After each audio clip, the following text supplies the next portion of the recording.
don't you go So did take you your do 45 minutes on the treadmill? I did 40 minutes with the thing, but I did 12.5 at 3.1 for 40 minutes, and then 35 minutes, and then with a 5-minute warm up, a 5-minute cool down. How So far? 35 minutes. How far did you go? Well, I think at the end it was 2.25 miles, but the thing is with that 3 times 12 times, what is it? 30. 30.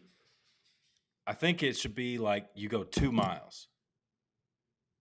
You know what I'm saying? I mean, I know it doesn't, because if you just start at 30 minutes at 3 and no incline at all, it doesn't end up being 2 miles. It's under 2 miles. That's weird. Well, because it's not distance based, it's time based. Yeah, I know, but 2 miles is like that's Because something I like think I'm right under. 1.67 miles. That's for some bitches. Yeah, I think I'm like when I finish and I don't do a warm up. I just do a cool down. I think I end up at like 1.96 or 1.95, something like that. Roger So walks around warmed up. you just start out and you just take it up to 12 and you're Yep. going. Yep. Wow. I gotta get warmed up a little That's bit. beast mode, son.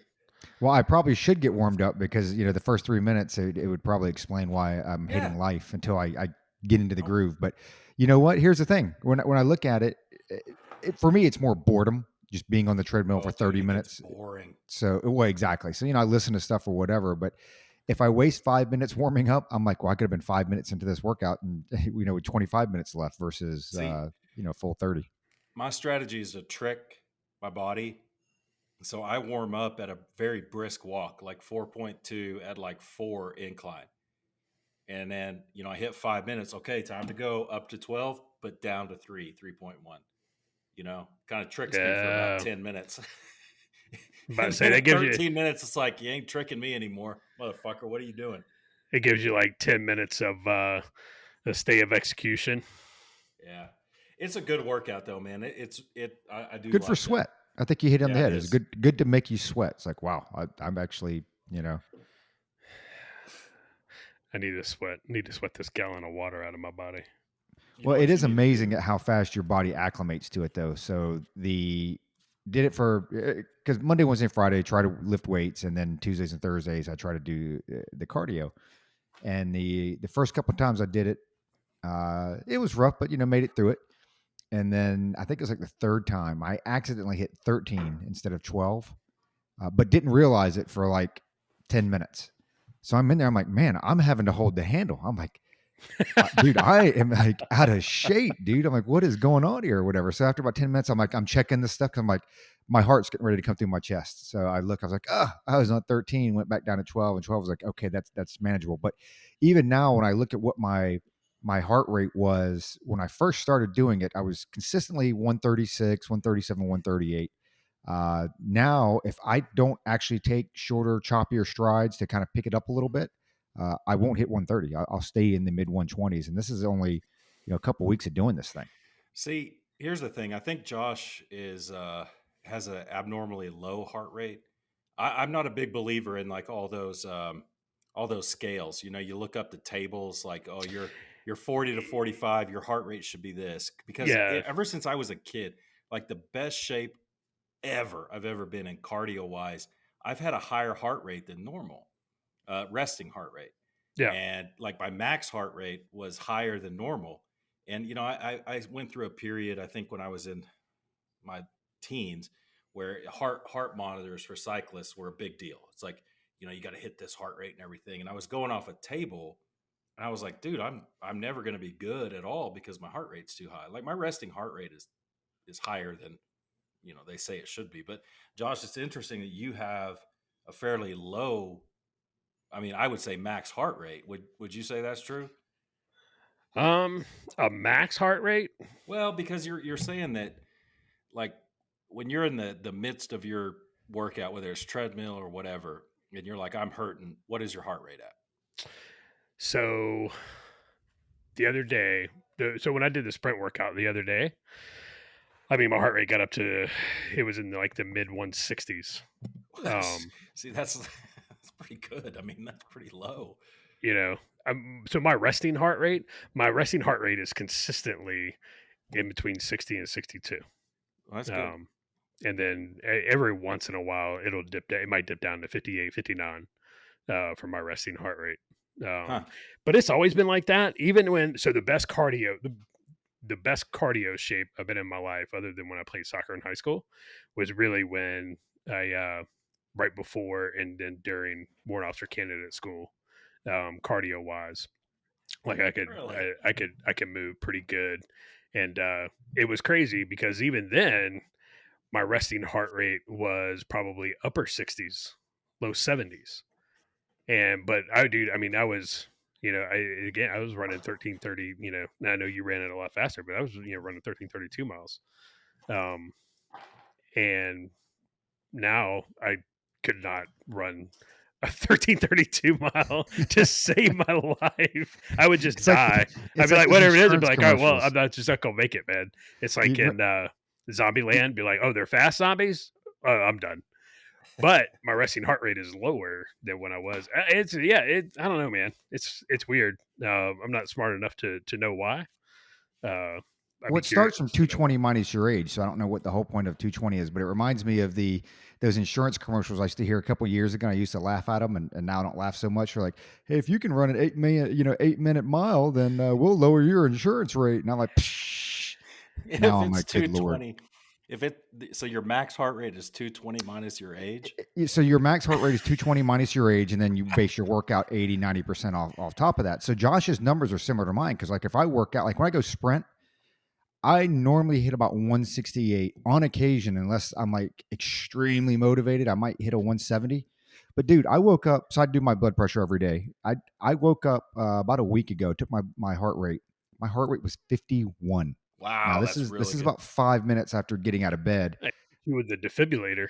Well, I was kind of What sitting there. was I'm your like, blood pressure? okay, clearly, well, my blood pressure stays about 123 over about 80, give or take. And it was So 123 over 80 with a resting heart rate of 51.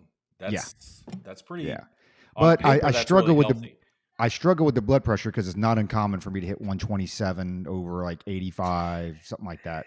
See, if I took my blood pressure and my blood pressure was 120 anything over 80 anything, like I would probably go straight to the hospital. Right, because my blood pressure is consistently 116, 117 Good lord. over 60 something. Oh my lord. Oh, Well, if 171 is my max heart rate, I was well over my max heart rate for about 35 minutes today. So I really don't think that But what that's are you my max using? heart rate. What are you using to gauge that? Are you using the Well, little? it's just a thing on the machine. It's just a thing on Yeah, the and that's treadmill. And so I when I think it's look at that, close. I think it's when I close. look at that versus what I have on the Apple Watch, I notice it's off by about 5 to 10. It can be just depending on the quality of the Still. machine, but that's what I've seen with the crappy place I go. yeah. Well, I think a lot of this too, talking about the 220 minus your age, because that would be my max would be, according to my Florida But where did public school 220 math, would come be from? Why is 175. it 220? I don't know, It's but like so BMI. here's the thing. It's Here's bullshit. here's what I was gonna say. I think a lot of this, right, when we talk about, oh well, the formula is 220, and your heart rate, for your age, it should be in between this and that. To me, it's almost like the food pyramid that they came out with, back in the 60s, like you should have 12 servings of carbohydrates every day, and you're like, what? Like it doesn't even make sense. It's And so it's different for everybody, and it's one of those things like, like I said, man, your blood pressure, Roger, like if I took my blood pressure and it was those numbers, like I'm going straight to the emergency room because Dude, you're like a that's not normal step for me. you're a step above Joe Biden with those numbers. I'm just letting you know that. But it's everybody's crazy. different too. It's Everybody's crazy different. too. Yeah. But again, like, it's nuts because I guarantee you I probably have a higher body fat percentage than you do. So my numbers shouldn't, in based on these formulas that have, they came out with, however long ago, like it shouldn't be, my numbers shouldn't be better than yours, and I use air quotes when I say better. What what pisses me off, and they probably came up with the 220 number around this time they came up with the body mass index numbers. Yeah, which I think that's the a good body point. mass index was like in the 1950s when they was like, hey, here's a good idea. You know, the average American male is about 5'9" and weighs 145 pounds because everybody's skinny because they grew up in the Great Depression Yeah. and they just don't know how to eat yet. And you know, I think about my granddad, for instance, my mom's dad, and he was a slight, frail man. Yeah, not frail. He wasn't frail. He was just a slight man. You know, he's Yeah. very thin, wasn't Wi- big bone, wiry. nothing. Wiry, yeah. And like if you look at the BMI, like the body mass index, that's what people use when they say that when they say that 90% of Americans are obese. Well, when you go to the mall, it does kind of look like that. In Walmart, it looks like 100% are obese, except for you. Uh, that's based on the body mass index, right? And Yep. although a lot of Americans are obese, that's no doubt, and we can go off on that. If tonight I weighed in at a whopping 209 tonight. I've been losing weight. It's not good. It's the kind of weight I don't want to lose. And 209 at 6'1" at my age probably qualifies as overweight, if not obese. Now, I would like to weigh about 215 and have some solid cardio. Guess what, kids? If you're just going by the BMI, I'm obese. 6'1", 215. That's not going off body fat percentage or anything like that. You know, it's just it's an old. It goes back to the 220 minus your age. It's an Yeah. old. Everyone's different. It's based on how you feel, how you look in the mirror, how you feel that you look in the mirror. Yeah. Well, they had the the way the army did it was very archaic as well with with the height weight tables. So we had a guy, and this is when I was stationed in Alaska. We had a guy. He was probably about my height. He was probably like 5'9", but he weighed, I think it was right at like 215, 220. Because dude was a semi-professional bodybuilder. Um, and the first time he weighed, they were like, "Oh, you're supposed to weigh like 185 pounds," and this dude's coming in, at like 215, 220, and they're like, "Well, you're overweight," and he was like, "Well, just take me." And so this dude took his shirt off. You could literally see every single muscle in his upper body. I mean, everything, and it was just like, okay, like this is stupid. But why are we wasting time taping this dude? This dude has, and I think he wound up, and I think he had 3% body fat. Oh, Big Chuck. Big He had Chuck like, had to be taped every yeah, time. yeah, yeah. Chuck's a great example, and you're like, Ugh. this is so dumb. The The way you the guys do it is so dumb. the absolute pinnacle of male performance was Chuck at E5. Like this dude was Yes, just jacked, strong. I mean, paper, virile. We'll leave it at paper that. thin skin, just yoked. Roger's typing. Roger's typing. Let's wait. So Yeah. Josh, let's get into it since you've got a hard out. Is it still raining there? No. I All know my right. lighting is junk, Roger. I can't do. All I'm right. sorry. This is the best I can do. I need to get a light like you guys. I'm sorry. Maybe I'll do that this week. So I Josh, just have a lamp. I just have a lamp on my desk. I should get a lamp. I love lamp. So Josh, let's jump right into it. So if I'm reading your tweets right, you think that our listener Damon and maybe John Buford, who will get on the show someday, should be able to own an ICBM, an intercontinental ballistic missile. I mean, if they could afford it. Does our military have ICBMs? Yes, they do. Then yes. Okay. Why? Why do you Why? think that? Because that's the entire intent behind the Second Amendment. Okay, so the individual should own a nuke. Sure. Okay, so okay, and I'm not necessarily disagreeing with you. It's just a discussion. Um, what sort of problems do you think that would present if and we can go to the nuke, or that's all the way on one side of the scale, or we could take it back down to an M1 Abrams, which will dovetail nicely into something we're going to talk about later. So, I mean, what kind of problems would it present if somebody on the block or wherever came into a few $1,000,000 and they could afford to buy an Abrams tank? Like, what would that look like? I mean, you know what I'm saying? I mean, walk through the logistics and the problems, or if you see any problems with that. Sure. I mean, the obvious problems is that, if that person decided they wanted to, they could do some significant catastrophic damage in a very short amount of time. Um, so, yeah. Are there problems with that? Absolutely. But again, if we are sticking with the intent of the Second Amendment, then we should have the same access and availability to the same weapon systems that the military has. And to review why, if this is someone's first time listening to C3, like, why do you believe that? You know what I'm saying? Because the entire intent of the Second Amendment is to be able to fight a tyrannical government, even if it is your own. And that is why it's silly when people say, well, people, civilians shouldn't have, you know, fighter jets, civilians shouldn't have this. Well, the US government has them. And if we're keeping within the spirit of the Second Amendment, a lot of people they're like, oh, it was for, it's for muskets, or it's for AR-15s. No, it's not for a specific weapon. It's an intent, right? To be able to repel a tyrannical government, even if it is your own.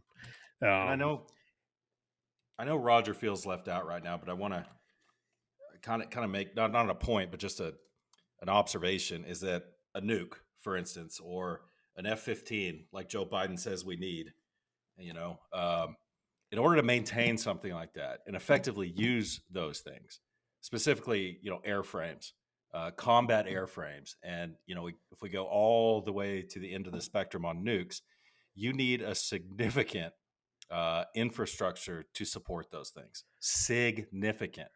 A Nuclear hundred percent. weapons, nuclear weapons aren't something like a bullet where you can just store it in your closet until you need it. A hundred There are percent. gases and all these very complex components that have to be maintained, right? So, in order for Damon or John Buford or Jed or any one of our listeners to own a nuke, they would need a significant infrastructure to maintain it in order to use it. Same with an F-15. Same with an M1 Abrams tank. So my thing is, this is where the militia comes in, right? You've got to have a group of like-minded people with the necessary skills to maintain that. That's why I say, you always talk about the prefatory clause doesn't mean shit. I do not see it that way. In order to have even a crew-served weapon, you have to have a group of like-minded individuals who will maintain those weapons and use them as a team for a like-minded cause, which would be the intent of the Second Amendment. What do you think about that? Roger feels left out. We need to include him in this. He's getting No, I'm quiet. good. I don't disagree with how you view the prefatory clause and the well-regulated militia. Um, I think where we have disagreed in the past is how you get that. I should not have to attend mandatory training, right? That who is laying on that training, and who is the arbiter of that training. If it's a local government, then we're right back to where we started, which is that's really not congruent with the intent of the Second Amendment, right? It's upon the individual, much like it was when the Second Amendment was written. It is upon the individual to show up when called, when needed, already proficient in the use of your arms. All right. So it's not you show up and Baron von Steuben's going to train you in it. No, you should own it. You should keep it at your house. And this is where I diverge and disagree with a lot of people when they say the militia is the National Guard, because I'm not going to be able to be proficient with my weapon. One, when it's locked in an arms room, right, that I don't have ready access to, and two, that's still controlled by a level of government, even if, as in the state level, right? So you still have the same problem with the whole tyrannical government thing if they're in control of you. So the I, the whole National Guard is a militia is a non-starter with I me. agree with you there. The National Guard is not a militia, but Roger, you know, I just don't think that our country, our fellow countrymen, have the proper mindset. I'm not disagreeing with Josh. I'm just saying I don't think our neighbors have the proper mindset to be able to own a nuke or an F-15. I'm not saying they shouldn't be able to. I'm saying they don't have the mindset because it takes, the more complex the weapon system. How about this?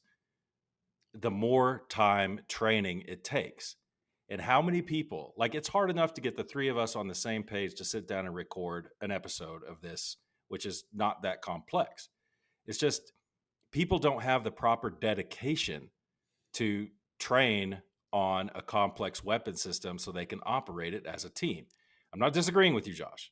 I'm just saying that it's a fundamental mindset that needs to change. And I think if it's ever going to change, it's going to be the hard way. So, I mean, do you agree, disagree, Josh? I am absolutely not disagreeing with you. I'm just saying we're not ready for it. I understand the concern. I do. And that, believe me, we've seen it, all three of us have seen it, repeatedly. We see people, it's like, whew, man, that person should not be, man, that person just should not be holding a weapon right now. Like, they should not, we see it when we go out on the range, especially with, support dudes. You're just like, well, buddy, all right, here we go. I'm going to go on the other end of the firing line, right? Because I don't want to have somebody ND into my face. But at the same time, I am not willing to relinquish my right and my ability to, to arm myself, to keep and bear arms, to protect my family from a tyrannical government, even if it was my own. Just because someone else is not responsible enough. There's no other right that is laid out in the Bill of Rights, the Constitution, that we would say, well, people just aren't really responsible enough, for this yet. So I'm not gonna. I should be deprived of that right as well, right? That, to me, it wouldn't hold for the First Amendment. Just because somebody, doesn't know how to act in public, just because somebody, doesn't know how to, as my grandmother would say, how to act right. Um, it doesn't mean, oh, well, I can't exercise my First Amendment right because, somebody else is irresponsible. That's a non-starter with me too, and nonsense. I don't know. Roger, jump in and give us your thoughts up to this point. So you both have valid points, and I don't think we're very far off. It seems like every month or so we kind of continue to come back around to the Second Amendment. I'm more in line with you, Josh, than anything. But it does go back to mindset. Owning a weapon nowadays for a lot of Americans, it's not a priority, and it should be. Times have changed, right? We're not fighting the Revolutionary War anymore, and things like that. So we're not fighting the Civil War. Most people, as we've talked about in other episodes with our conflicts, most families nowadays are removed from any type of conflict. Even when you look back at the Vietnam War and this and that, it's just not part of our day-to-day life. It might be a part of our day-to-day life here pretty soon with these tanks that Luke's going to talk about. But when you talk about like the weapon, the crew served weapons, those type of things, those are going to be exceptions regardless. Those are going to be few and far between. And hey, man, if somebody wants to go maintain that bad boy, rock and roll. The problem that I have with all of this, and I think this is probably to the heart of Josh's defense, what he lays out, or not defense, but his principles. And I know people hate it, but it is the slippery slope. Because what happens is the minute that you go in there and basically eliminate the Second Amendment, like a lot of folks want to do on the left, make no mistake about it, they want to eliminate the Second Amendment. Okay, we're not talking about modifying it.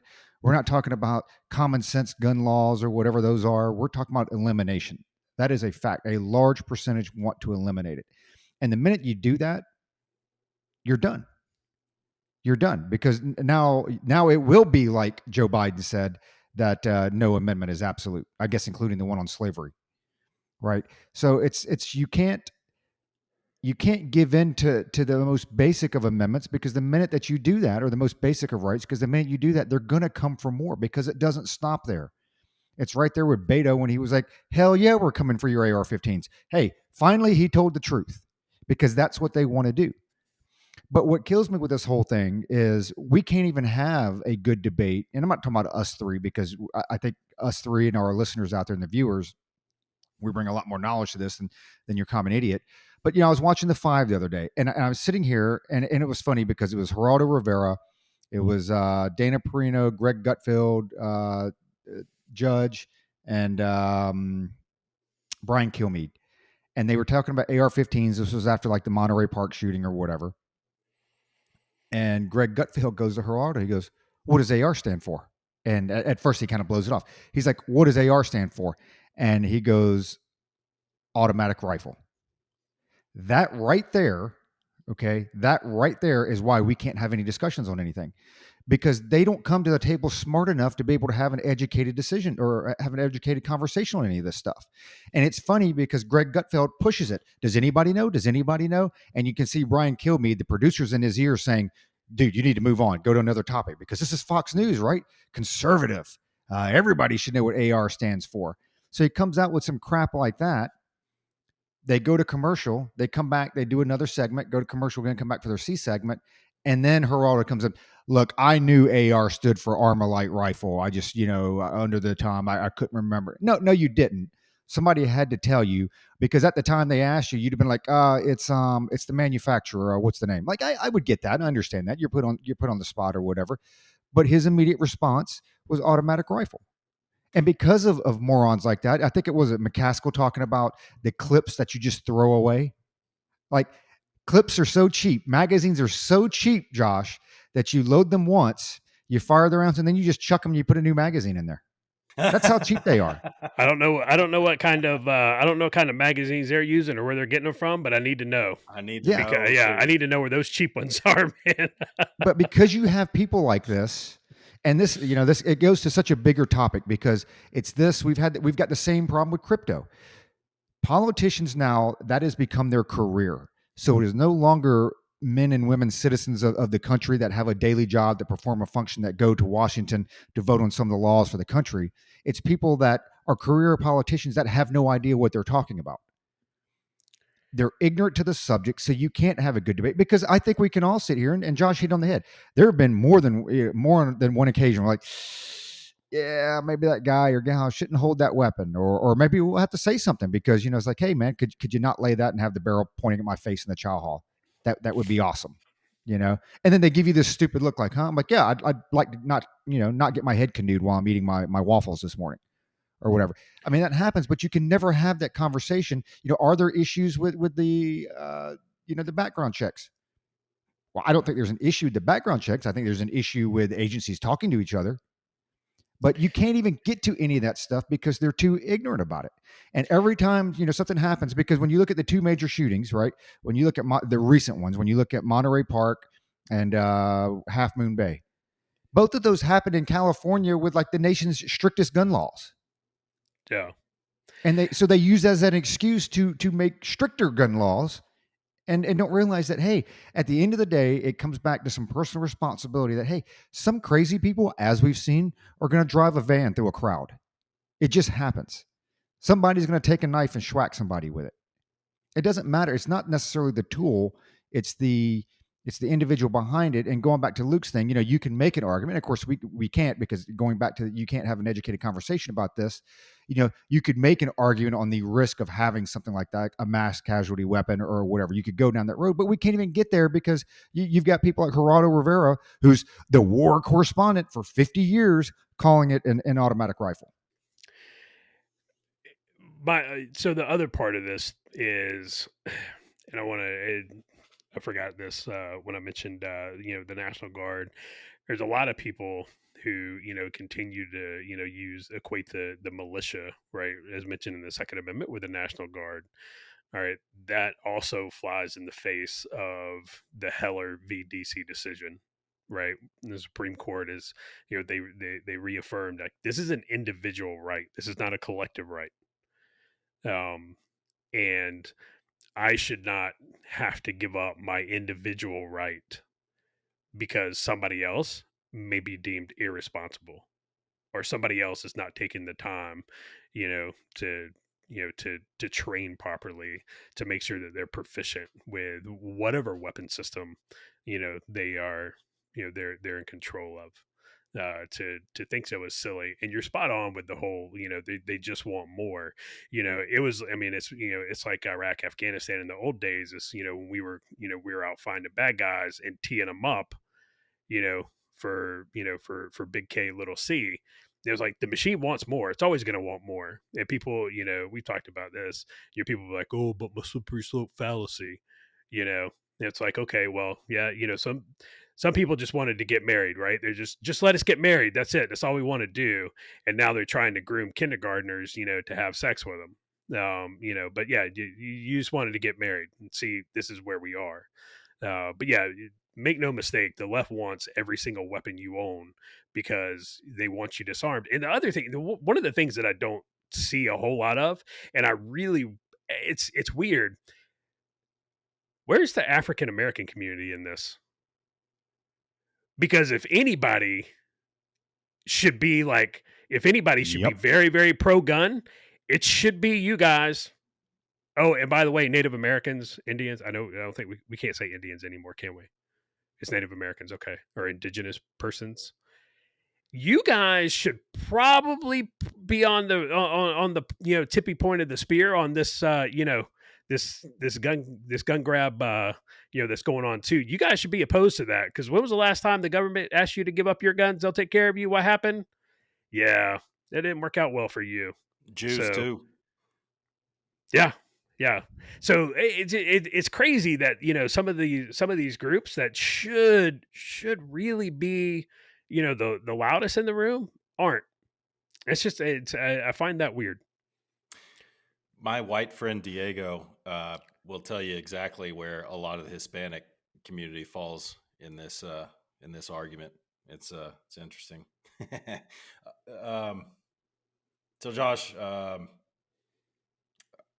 don't know. You got any last minute points to make? I still believe. This is a sad commentary. I hear your points, and I agree with your points on the First Amendment is absolute, as is the Second. But unfortunately, we've just in my mind we've drifted so far away from that the average American needs to be convinced of these rights again. It's like these are bestowed upon you by God. Okay, that you can speak your mind, you can practice what religion you want to practice without the government telling you what religion you have to practice. You have the right to defend yourself with your neighbors against anyone who's going to infringe on right number one or the rest of these down the line. We've drifted so far away, and I return back to, although, yeah, we should be able to own an M1 Abrams tank. We're not ready for it. Yes, it's our right, bestowed upon us by God, but we don't have the fortitude as a people, not individuals, as a people to take on that responsibility. Because in my mind, rights are not just given to you and you just do, they're a responsibility. People, it's like, well, yeah, you have the right to free speech, but there are consequences to that. You know what? That's right. There are.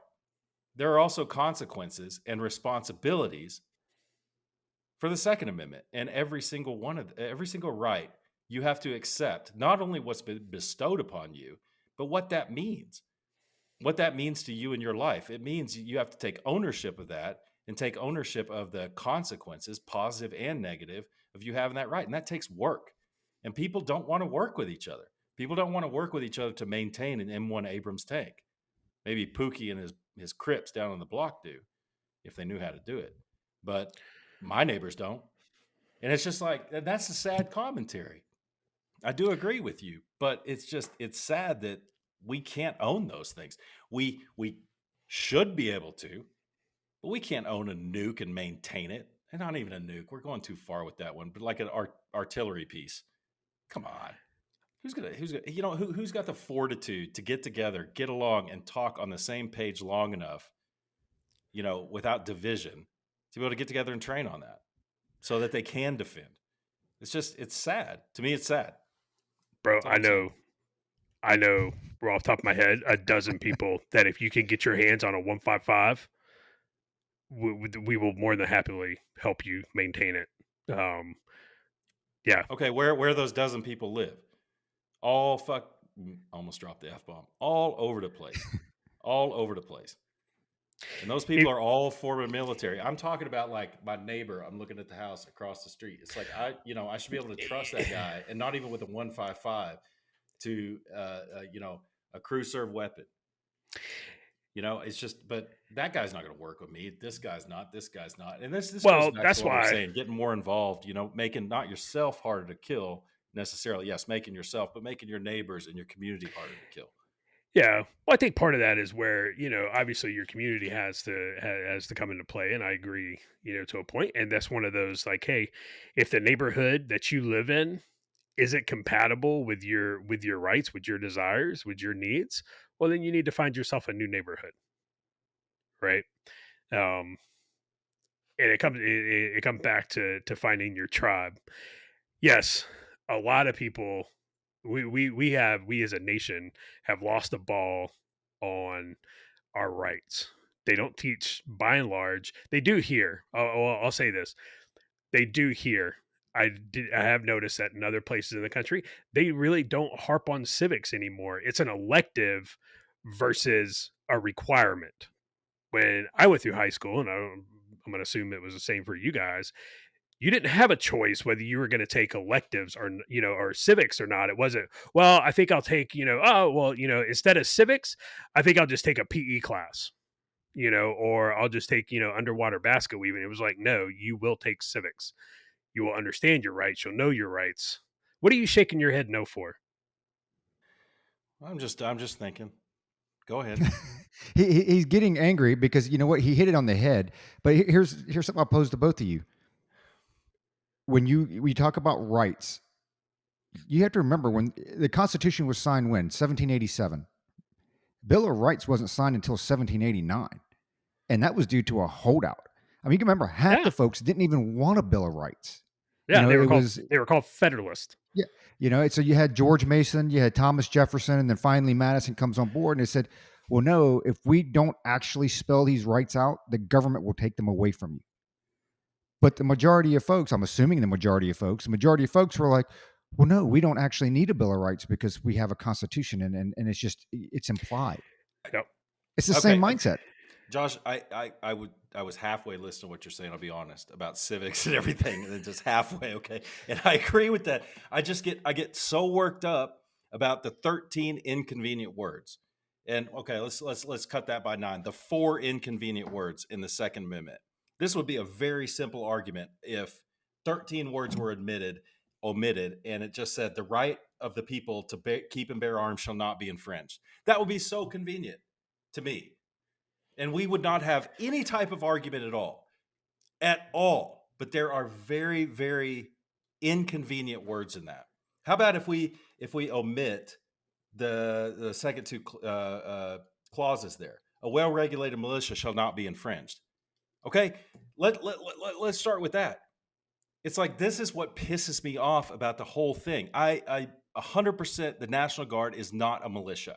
It's not the way the founding fathers intended. But you talk about a militia nowadays, and that's a freaking crime. You're going to get yourself on a list for starting a militia. What about National Guard under state orders? Still, It's I still think not. that's. It's still not a militia. It's still being I'm just controlled asking. I mean, by the government. if okay, step by step, right? If there is no federal funding to the state militia, which would be, I guess, National Guard, whatever, that's a step closer to the intent. But I'm with Josh. It's like, it's still not quite Well, that. because you remember I back don't know. then, individualism, states and individuals were 1 and 1. That's what they Yeah, considered. They were equal. I mean, and we've talked about this before. That definition has changed, where the state is essentially just become another layer of the federal government. yeah. I don't know, Josh. It's not that I was disagreeing with you. I was just getting upset about the term militia, and how if C3 decided to actually, stand up the C3 militia and start organizing people, oh brother, let me tell you, we'd be on a list looked at very closely by the FBI, because Josh is saying we should own nukes. You know what But I I'm mean, there are saying? places that It's do it very right. frustrating. Texas has Yeah, their own. they Michigan have has their 2. own. I mean, there's probably Texas. Yeah, Texas has 2. I know Michigan has their own. There's got to be. I'd venture to say half the states, probably red. Most of them leaning red, have their, well, maybe not even red. Probably a lot of blue states. You got Michigan that probably have their own version of a militia. I don't know how it's run, or I guess that would be the question. Is like, so who actually runs and leads this militia? Which one? Any of them?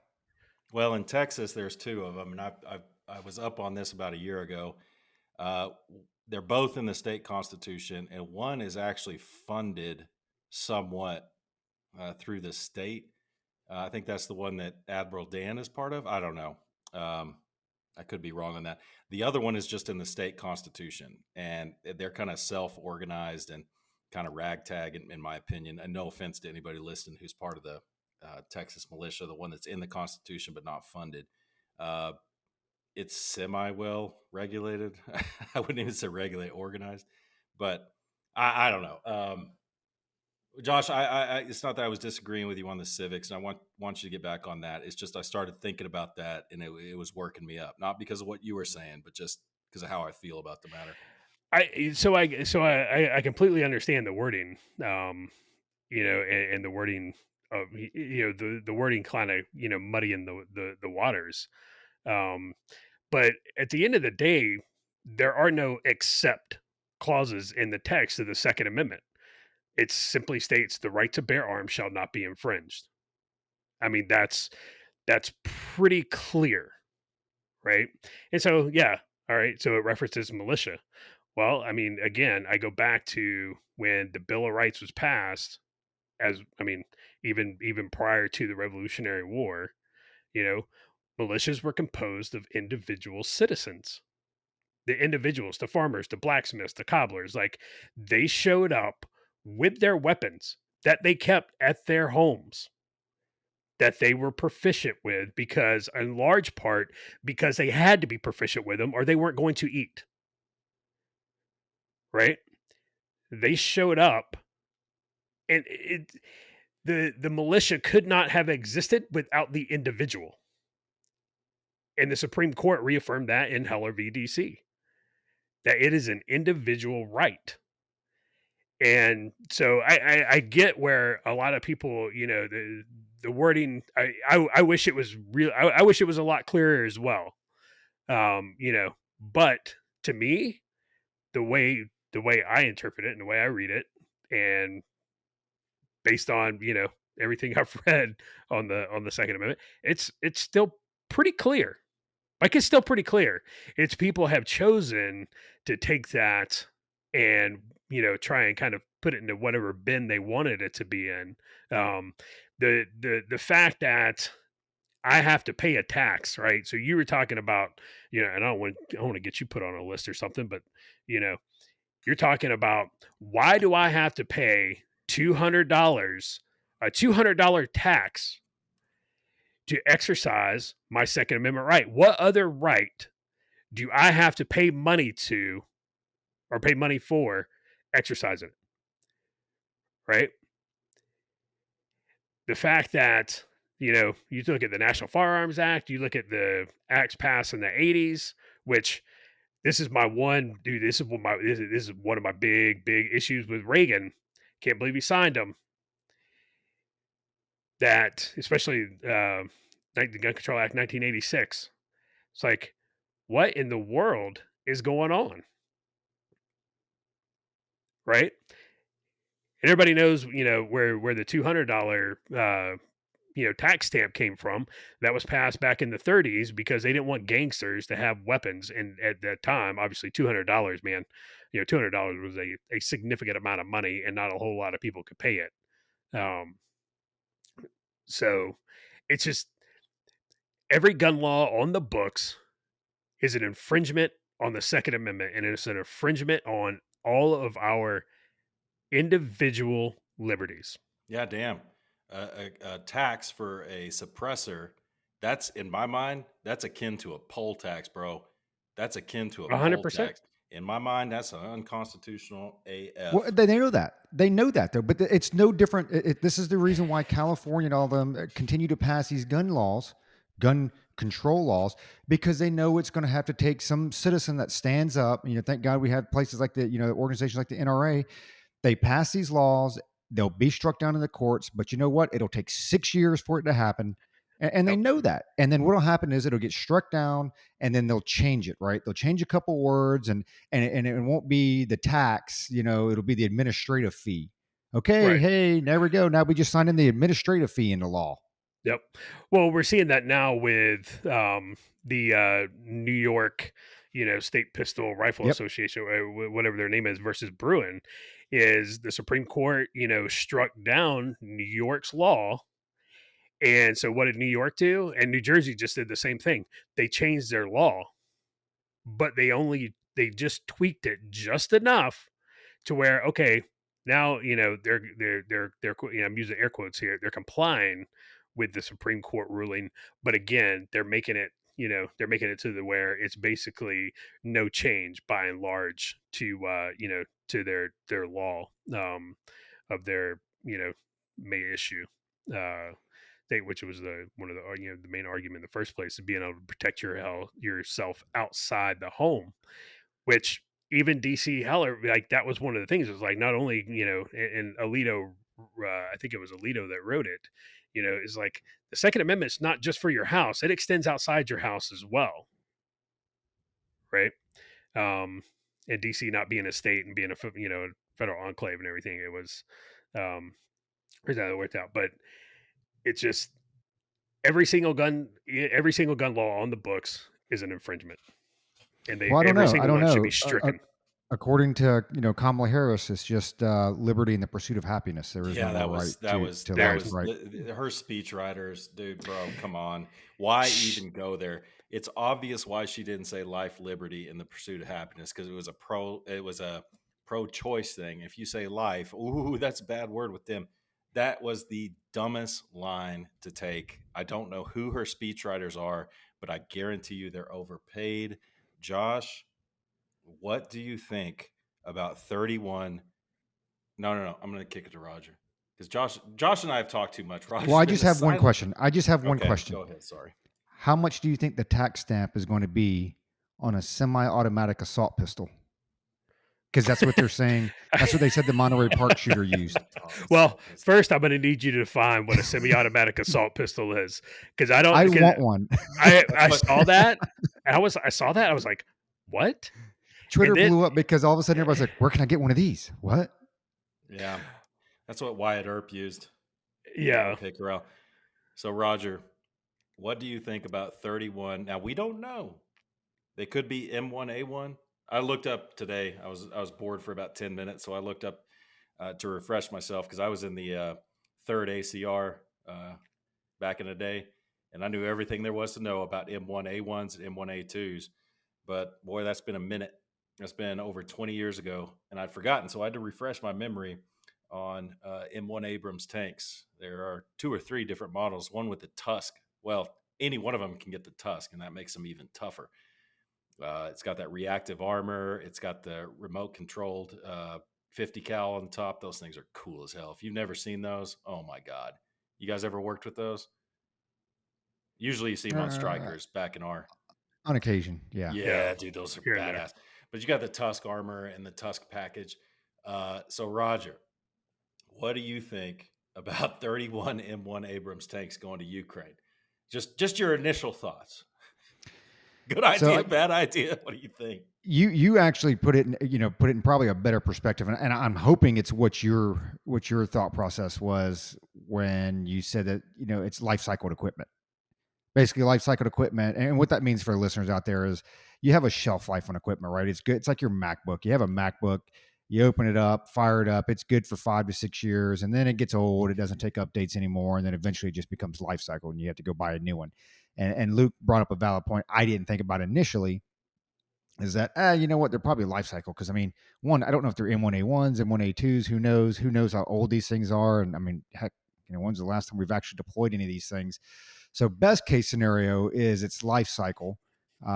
Worst case scenario, it is a ramp up because at first it was just money, and then they started sending material with an E over there, and now it's a ramp up in the material that we're sending over. And there's a difference between sending ammunition or those type of resources versus now an actual tank. Reading on Twitter, I think Josh had made a couple of posts and a couple of replies, and people just missed the boat. Everybody's like, World War III is just not going to happen. And I, Josh, you can whatever your exact quote was, you can state that. But basically you said, hey man, there are a lot of wars that were started that nobody saw coming. It's everybody's like, oh, it's just not going to happen. It's not going to happen. No, it's just not going to happen. It's not going to happen until it happens. And going back to what Luke said previously, it ramps up exponentially the chances of a mistake happening, because that's what you're worried about.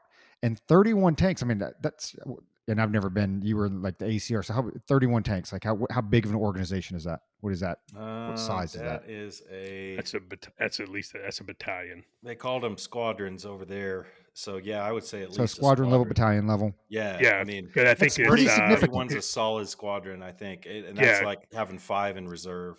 because I think it's 4 to 5 tanks per company. So that's pretty significant, right? Especially when you spread them out, and it really does allow you the chance to go in the offensive.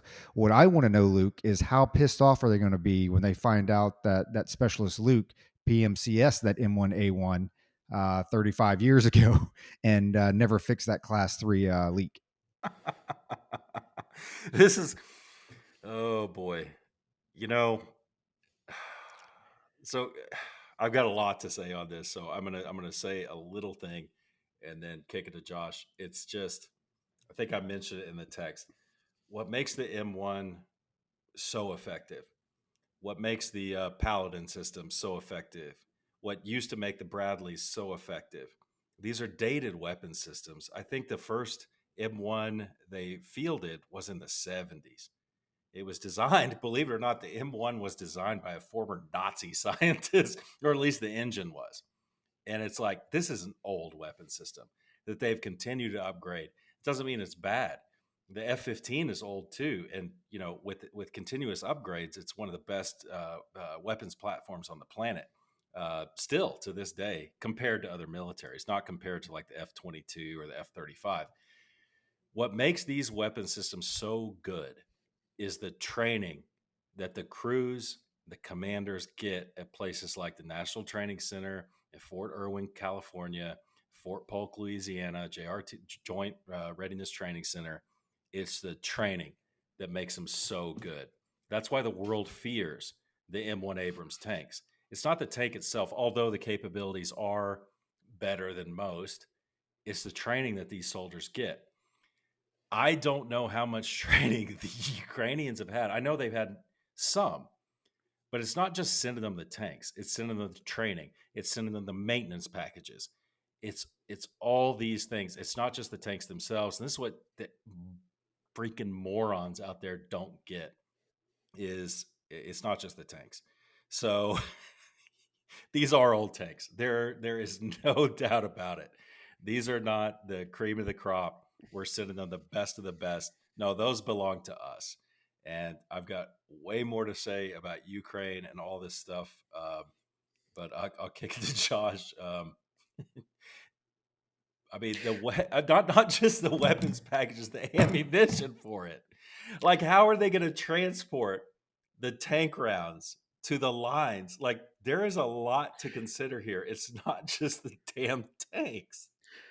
So, reading Defense News earlier today, the article said that we are pushing them all of the logistics as well to go with those 31 Abrams. So, I guess there's some contractors who from General Dynamics or whoever makes the Abrams. They're about to get paid. They're going to go hang out in Kyiv for a little bit.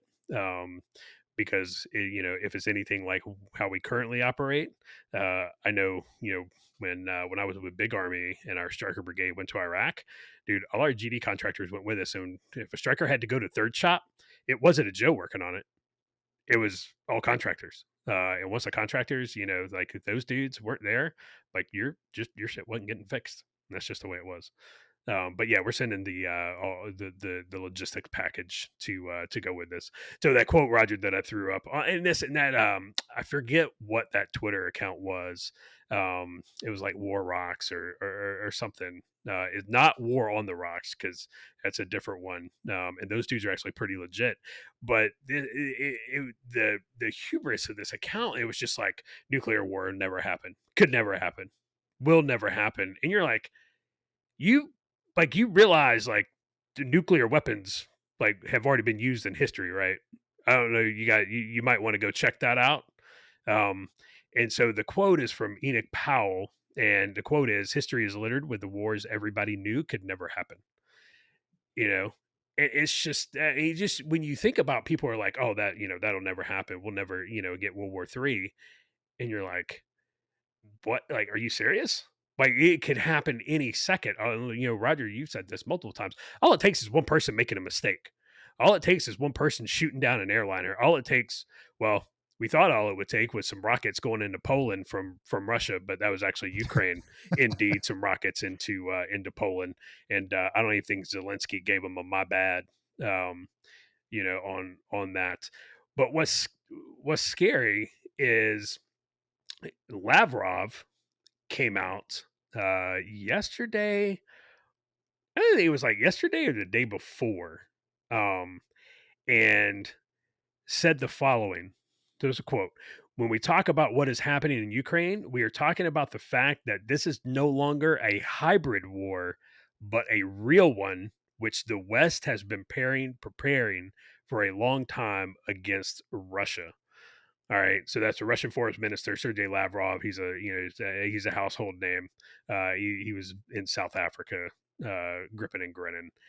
Um, and so when you think about that, you're like, okay, yay, we're going to give Ukraine 31 Abrams. And all the people who are very pro Ukraine, who don't care about it being one of the most corrupt countries in the world, and the elite's piggy bank for money laundering, they're like, yay. You're like, well, but what does this do? What's the downstream effects of this? Are we ramping up, tensions between us and Russia? Do we really want to go to war with Russia? Do we want to go into a hot war with Russia?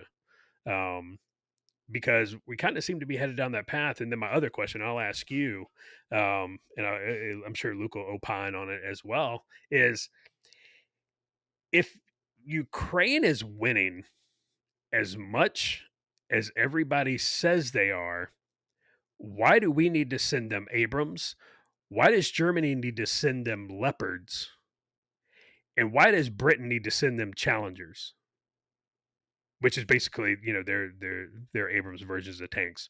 Why is that? If Ukraine is winning so well and beating Russia so badly, why do we have to keep pumping all of this military equipment in there? Actually, so I don't have a good answer for that. What I am thinking is that Ukraine is just going to become the new Germany. I mean, so how long before we actually just start building fobs there, or just bases, or whatever? I mean, that's what it's going to take. I mean, we already had National Guard folks over there prior to the invasion. Uh, and again, going back to what Josh and Luke have both said before, you can think that both of them are dirtbags. Okay. Nobody's saying that we like Russia and that we agree with Russia. We know the invasion was wrong, but they can both be bad. Okay. Ukraine's sovereign country. They have the right to defend their territory. Got all of that. It just makes me wonder. It's like, how long before we get, and I say this because you are now seeing a concerted effort by both sides, Republicans and Democrats. And Luke, I think you called this out several weeks ago, that all of a sudden everybody's 100% on board with Ukraine.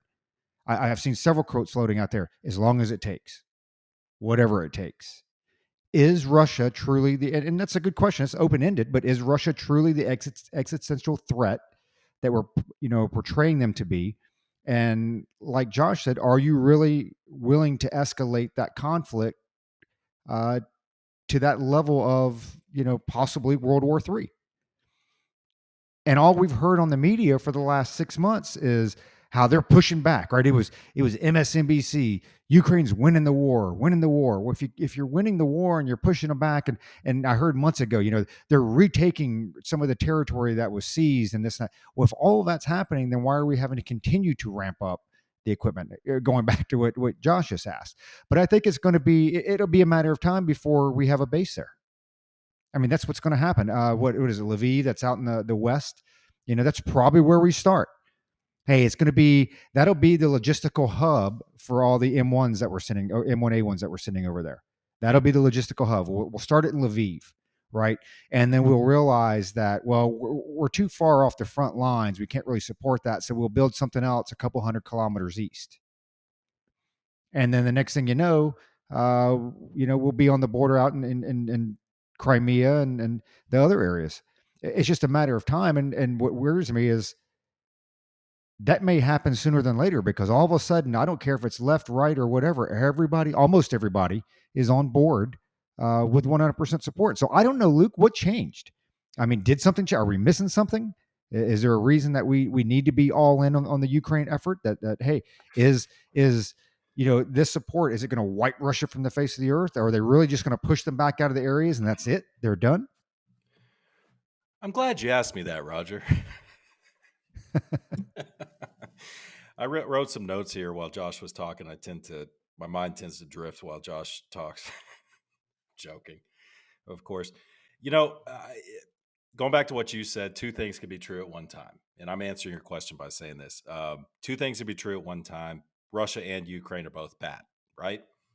I don't want everybody out there to get the wrong idea as far as about how I view geopolitics and geopolitical strategy. Russia is a threat. Are they an existential threat? Could be. Why? Because they have nukes. They have a nuclear delivery capability. They have nuclear triad. They're no joke when it comes to that. So there's that.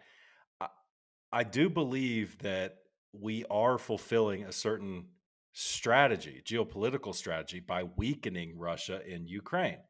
I don't think that's all bad. Okay. There's no doubt we're wearing down Russia in Ukraine. And by we, I mean NATO and the US, because without us, Ukraine, and the truth is, dude, we don't know, going back to Josh's point, we don't know how well or bad Ukraine's doing, because all we see in social media that we're exposed to is how well Ukraine's doing. Well, I don't believe it. I do not believe it. I do believe that Russia has lost more troops than Ukraine. That usually happens with an invading force. It's Ukraine's home territory. I mean, they have the advantage right there. But I don't believe we're getting the on the ground truth of how well, if you want to say well, Russia is doing. I mean, we get snippets of it. You have to really pay attention to get the snippets of it, because you'll see, oh, Russia lost this territory. They had to pull back, and then 2 weeks later, if you're paying attention, you'll see that Russia retook it. If you're paying attention, so I don't think we're getting the ground truth. I think we're getting a lot of propaganda, if you will. But I do believe that the overall effort is weakening Russia strategically. They are losing a lot of equipment. They're losing a lot of men. The biggest problem I have with Ukraine is a fewfold. One is they're corrupt as hell. Zelensky is corrupt as hell. He's got an end game, and the end game isn't to retake Crimea. I'll put it to you that way. His end game isn't a unified Ukraine with Crimea as part of it. His end game is to enrich himself, have leverage over NATO, have leverage over the United States. I can't read his mind, but I know he's corrupt. I know how Ukrainians think. I've spent time over there. Okay, not all Ukrainians, but I know how Ukrainians in leadership positions think. It's a corrupt system. The higher you go in leadership, the more corrupt you get. All I want from Ukraine right now, and I searched through Zelensky's tweets today. How about a thank you? How about just a thank you, like a sincere thank you? I have not seen that. All I've seen is entitlement. You owe us this. This is good for you to do this. Not a thank you, not a we owe you. Nothing like that. I haven't seen anything like that. It's a sense of entitlement. Another thing is, how does this benefit us? What's the big benefit here? Bases in Ukraine? I mean, like you said, I mean, Russia is an existential threat only because they have nuclear weapons. All we have to do, I think, is just wait out the clock and wait for them to, collapse. Josh is rolling his eyes. To answer one of y'all's questions, why are people pro-Ukraine? Why is everybody so pro-Ukraine all of a sudden? They're pro-Ukraine because they're being told to be pro-Ukraine. They don't understand. They don't get it. Your average person. Let's return to some episodes. It's probably like 20 episodes ago. We were talking about like geopolitics and what really, Roger, what do you got? So you made an interesting comment in the chat saying that the Russians are preparing for a huge offensive this summer. Do you think? And I'm reading through some of this stuff now, the Daily Mail and this and that, and they've got a map laid out, and essentially the territories are the way they were when right after they invaded. Not a lot has changed, just the areas of the counteroffensive. But do you think the tanks might be kind of a last ditch effort to prepare for that counteroffensive? Like maybe they actually believe they can't stop the Russian counteroffensive this summer? I think that may be part of it. You know, maybe Josh disagrees. Let me get a few points out, and then I'll kick that one to Josh. So put a pin in that one, Josh. I think that's part of it. That's my another part of it is just the total. What you got to remember is all of this is a card game. It's a game of poker, right? We're going to see how the Russians are going to react to this. They're saying they're going to do one thing. Well, let's poke that bear and see if they're really serious. So, Josh, put a pin in that. I'll let you answer that one. So return to the episodes, 20 episodes ago, it might have been 15, where we said geopolitically, if we want to, start thinking like Sun Tzu, right? Is Russia a better foe or a better ally against China? I really think this whole thing is really taking our eye off the ball when it comes to China. Like maybe extend an olive. How is Ukraine going to help us against China? They're not. That is not strategically important in the big picture, according to how Luke sees it. China's the threat, period. Because who has a giant ass border with China? That's Russia. Maybe, have them be our friends. Because right now we're driving them right in the arms of people we don't like. I don't know. We said that a few episodes ago. I still believe that. I do not trust Russians at all. I spent a year of my life learning their language. The times I have talked to, I've talked to a lot of Russians over the years. There are a lot of good ones, but the ones who are true believers are true dirtbags. And again, the higher you progress in rank, the bigger dirtbag you become. That's what I've seen. So, Josh, what do you think? Offensive? No. M1's being part of that. What do you believe? I don't disagree. It could be part of that. Where I'm having a problem reconciling everything is, you know, all I see on the news is how, Russian mothers are being arrested because they're going and protesting in front of government buildings about how, their little village in Siberia just got, all the military age males just got, trunk monkeyed into a van, and, basically either, now they're part of Wagner group, or, they're sitting in a rusted out T-62, in Crimea, fighting. And so I'm like, okay, so for to the point to where, there's an involuntary, there's a draft, basically in Russia, and military age males are getting hauled, hauled off to the front lines. One, Ukraine is Ukraine winning, like I asked, or are they really winning, or is Russia winning? And is if the Russian military is as depleted, I do believe they have lost a lot of equipment, they have lost a lot of, a lot of men. Do they have the reserves for a counteroffensive? Which if they're getting their ass handed to them, for a year, and your military has been depleted down to a point to where, you are having to basically, grab people off the street, are you really going to risk a counteroffensive? What's up? You should ask Hitler if they have those those reserves. They were getting their asses kicked, bro. Russia was getting their asses kicked, and they found them. Yeah, I don't know, man. There's some things in here that I'm missing, and I don't think I'm missing them because, I'm not doing proper due diligence. I think they're missing because people aren't talking about it, and when people aren't talking about it, there's a reason.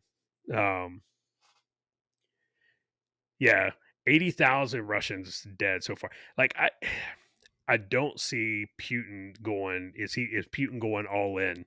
Right? Is he can play? Is is he has he become? Because there's a lot of talk about his health. Is he healthy? Is he rational at this point? And a couple of people have speculated. Is he alive? I think Putin's. I think he's very much alive, and still running the show. But has he gotten to that point where Hitler's like, hey man, we're just throwing everything, along with the kitchen sink at this, and this is our last Hail Mary, a la Battle of the Bulge. I I don't know, man. There's some things that don't add up. Um, One thing that is happening though is there's a lot of serious there's a undercurrent in mainland Russia, that a lot of people are not happy with the government. They are not specifically Putin, um, and a lot of it is the obviously the war in Ukraine is very unpopular, within Russia, and so it kind of goes to question, you know, could there be a coup in Russia? Could something happen in back there to unseat Putin, or who's going to take over for Putin when Putin does? I mean, the dude's going to die eventually. He might not be this year, it might not be next year, but like who's in line because they've lost a lot. They've lost a lot of their top military commanders, um, in Ukraine. Would it be somebody like Prigozhin? Um, as involved as he is, and running Wagner Group and IRA and everything. Something else.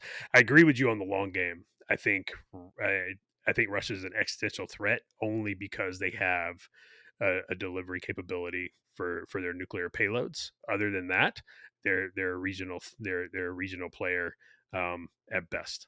Um, and China is the enemy, and we continue even after 20 years of focused on the Middle East.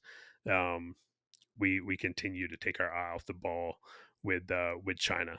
They are still to this day kicking our ass, and we continue to fail to address it. And I think looking at strategic long-term plays, this is again one of those, and we brought this up several times with like COVID, manufacturing. This is one of those significant emotional events that the United States could have and should have taken advantage of, right? When you're talking about energy crisis in Europe, I mean, man, I tell you what, Nord Stream 1 blew up, and whoever did that, and the war in Ukraine and the invasion, man, I am pumping as much natural gas and coal to Europe as I can get on the cargo ships. That is happening, right? I mean, I am getting every fossil. Hey, I don't care, Greenpeace, whatever. I'm pumping everything because I want them dependent on us again. Because you already started to see fractures with Germany over the last several months, and we've all been, in the military for decades, where I think firsthand. I mean, it's hard to see when you're so close to the situation, but when you look over the course of decades with Afghanistan, you started seeing some support fade away, especially from Turkey and a lot of other countries where, hey, we just don't give you the airspace anymore. And then you had conflicts in Bosnia and this and that, and we started to see that erode, and it's because we don't serve their interest anymore. And it goes back to the whole nations don't have friends, they have interests. And when they don't need you anymore, then they do away with you. And part of the way that, when we talk about force projection and we talk about strategic moves that you can make to maybe prevent war, right? This is how you do it. I mean, energy is a critical pillar to that. Whoever controls the energy supply, you've got a lot of weight. Whoever controls the food, the water supply, you've got a lot of weight. And I think this is one of those missed opportunities where, especially places like Germany, that have, it's funny because I think they're actually going backwards, right? So they had the green revolution where we want everything to be green and electric vehicles and yada, yada, yada. And then I believe they stopped subsidizing wind farms and solar farms. And so now they've kind of gone back around and said, we kind of actually need some fossil fuels again, which, not to get too far off subject, but now, so the US, because we've got all these wind farms out there, especially out there in the ocean. And we touched on a little bit where you're starting to find that it's affecting the whale population. and some of them are ending up dead. So now you've got the tree huggers. No offense to any tree huggers that listen to us. Well, none of them do anyway, but you got the tree huggers that said, build more wind farms. You built more wind farms. Now you're killing whales. And so those same tree huggers are like, climate change is doing this. But anyway, I digress. This was, I think another significant emotional event where there's an opportunity that was there. It was missed. I think when you look at going back to COVID with bringing manufacturing back, we're starting to see that now in places, I think. But again, it's a little bit late, and TSMC, the T stands for Taiwan. So not really sure. I mean, it's great. You're creating American jobs and this and that, but I don't know that's necessarily an American company. But my fear is, Luke, that we've missed another boat there to really establish a good foothold, because the fact is our force projection and our force print in Europe has degraded over time. And people that did not fight in the war, that were not part of the war, they don't see a use for the U.S. and their patience wears thin, right? Their hospitality wears thin. I look at like Korea. When I went to Korea, and this was back in the late 90s, you had a very distinct line in the populations. You had the older generation that was there during the Korean War that loved Americans. They're like, hey, man, I remember what it was like during the war. I remember what it was like starving to death. I remember what it was like, struggling to feed your kids, having nowhere to live, and, just war constant day to day to day to day. And then you had the younger generation that, at that time was 40 some odd years removed from that, never experienced it. And they're like, hey, man, it's time for you to go. We hate you. You had protests everywhere. And it's always, the whatever that younger generation is at the time. It's cyclical, but I feel we've started to see that happen in Europe, especially over the last 20 years. And so I'll kick it back to you, Luke. I think this is that significant emotional event that we failed to, well, I don't even know if we failed to see it. We saw it. So clearly somebody on the NSC saw this, but like they just didn't take advantage of it, right? They didn't take advantage of it. And it's a way to maybe establish our foothold out there, and not necessarily goodwill, but again, you bring a lot to the table when you control a large portion of the energy sector of a country. Yeah, I agree. I agree with you, and that goes back to my, my comment about a thank you. Hey, how about a thank you and promises? Like the Marshall Plan. Hey, Right. let's go back to that. Let's go to the Marshall Plan, and some moron said something about the Lend Lease on a tweet from the C3 account. It's like, bro, I didn't ask about the Lend Lease and how Russia, whatever.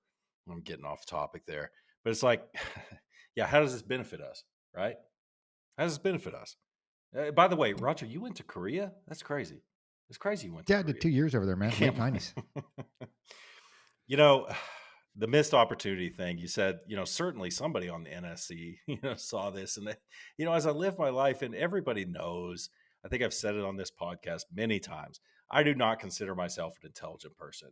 I consider myself of median intelligence. And unfortunately for you two guys, I consider y'all of median intelligence too. Half the world is smarter than the three of us, and half the world is dumber. That's all there is to it. Did someone on the NSC see this? Yes, probably some enterprising, youngish person saw this, but was too afraid to speak about it, or their opinion was, or their analysis was completely trashed when they brought it up. No, we don't do that. We've got other things to think about. Yeah, I think that somebody might have thought of it. How do we handle this better? But their opinion was not heard. I return to this. I have a big problem with Europe in general, Western Europe. What did we say early on? Let Europe handle this. Let Europe handle it. Let Europe handle it, and let's see how that goes. Let's see how it goes. Because it wouldn't go well. Europe has this big brother, little brother kind of thing. The US is the big brother. They're the little brother. And, when confronted with a problem, Europe's going to be like, they're the little brother. It's like, I don't know how to solve this problem. They go to the big brother and they're like, how should I solve this problem? Can you help me with this? Can you help me beat up the bully? And the big brother's like, yeah, man. The US is like, yeah, we're going to handle it this way. What we're going to do is I'm going to teach you how to fight. And if that doesn't work, I'll beat up the guy so he doesn't bother you anymore. And Europe's like, yeah, whatever. I'm going to do it my way, which is to have you beat him up. So they blow us off. They think they're so much smarter. They think they're so much more enlightened than we are. And you guys have spent some time over there. Europeans are insufferable. And the Europeans who may still listen to this podcast will agree with me there. They'll agree with me there. They're insufferable. They're the little brother that just blows off the big brother's like, now, I'm going to do it my way, and that's have you take care of all of it, and then I'm going to take all the credit. I'm going to lord it over my bully, and I'm going to, have that, you know, me lording it over the bully. I'm going to have that benefit me, you know, the most. It's very frustrating.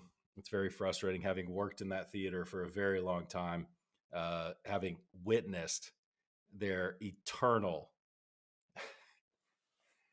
hubris. And it's like you've absolutely forgotten what it was like to fight. So that when I'm going to return to have Europe handle it, let's have you remember what it's like to really fight and have to, not have gas, not have food, so that you come back to the big brother and like, gee, I am really, really sorry. We're going to listen to how you want to handle this, a la Marshall Plan for the next 20 years. And then we're going to run that continent like we did for a while. That's the way it needs to be. I I'm getting worked up here. I'm getting emotional, and my thoughts tend to drift when I get emotional. But Josh, I had a hard time. I just got on the Twitter account a little while ago while you were talking, of course, because I want to ignore that. And I was looking up that glittering jewel in the crown of colossal stupidity. Remember, I said we were going to discuss it on the podcast about that moron who went over to Europe, and he came back and he's like, it's very unsettling that over in Europe there are no big cars over there. And I come back here and there are trucks everywhere. Do you like my accent? I think that's pretty good. That's how I imagine that guy talking. He's saying there are trucks everywhere here and it's unsafe and all this stuff. And I was like, we are going to talk about this on the podcast. Do you remember that tweet? Because I couldn't find it. I was scrolling back and it was like 6 days ago. So of course I can't find it. Do you remember that at all? Yeah, I remember that. So what are your thoughts on car sizes in the U.S.? You remember, I forget what show it's from, but now it's a meme, and at the top it's got a guy. It's like, I feel really sorry for you. I think about you, and I just hope blah blah blah. And then behind him it's got like all the countries' flags in the world. Like I picture all the European country flags up there, and then at the bottom is the one dude with the U.S. flag on him. Be like, I don't think about you at all. Like that's really how I looked at that. By and large, it's like, okay, well, all right. So one, fuel is very expensive in Europe. So yeah, if I lived in Europe, I probably wouldn't drive, a big, F-250, right? It makes sense. The streets are small in Europe, for the most part. Yeah, so I'm not going to drive a large vehicle because it would be very difficult to drive it around and, and to get where I need to go and park and what have you. Um, you know, Europe does have, obviously they have agriculture. And while they may not have trucks towing things down the road, agriculture wise, big trailers or tractors on it, stuff like that, they do have tractors, and their version of semi trucks on the road pulling those things. So they're still large vehicles that have to get things done. And he comes back and it rambled on and be like, well, they're everywhere here. And it's like, so good. Like, go drive what you want to drive. Like, if you don't want to drive a big truck, don't go drive a big truck. I used to love trucks. I used to want to have a truck. I used to have a truck. It And didn't have a working air conditioning though. yeah, and I was too cheap to get it fixed. Also, because I was trying to evict a tenant, I was paying 2 mortgages at the time too. Um, later down the road, that was my excuse Slumlord. then to get it fixed, So right? what I noticed. Oh, go ahead. I'm sorry, I cut you off. Go ahead. No, I was gonna say, yeah, it's just sweet.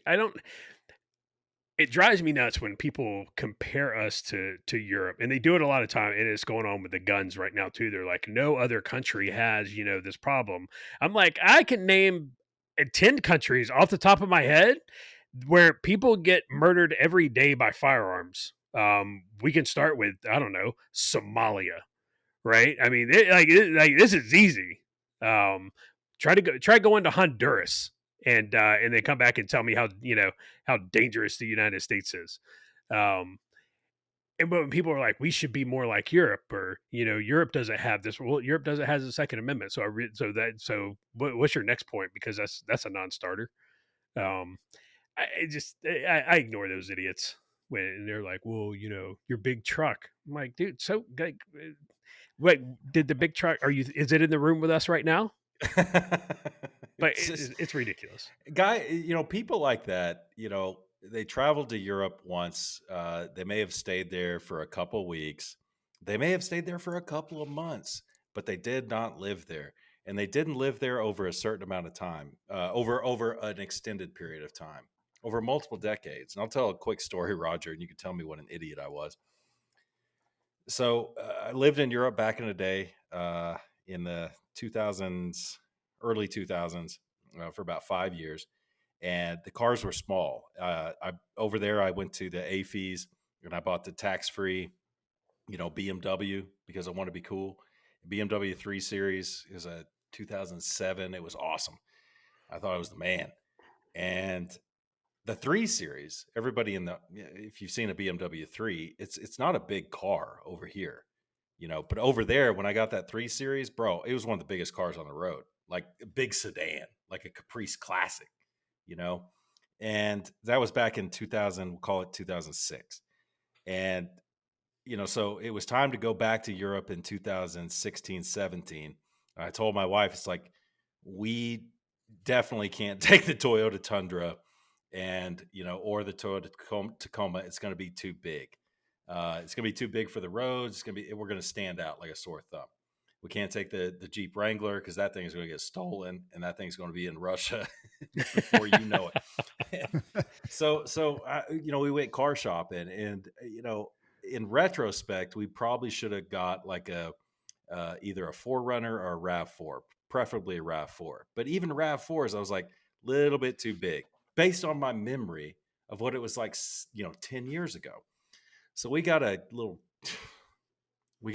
Mercedes GLK 350, right? Because I was like, oh, it'll be easy, because Mercedes, there's going to be plenty of Mercedes places to work on that over in Europe. So we showed up, we flew into Germany and we drove down, and my GOV was a Jeep Grand Cherokee diesel. I loved it. It was really good.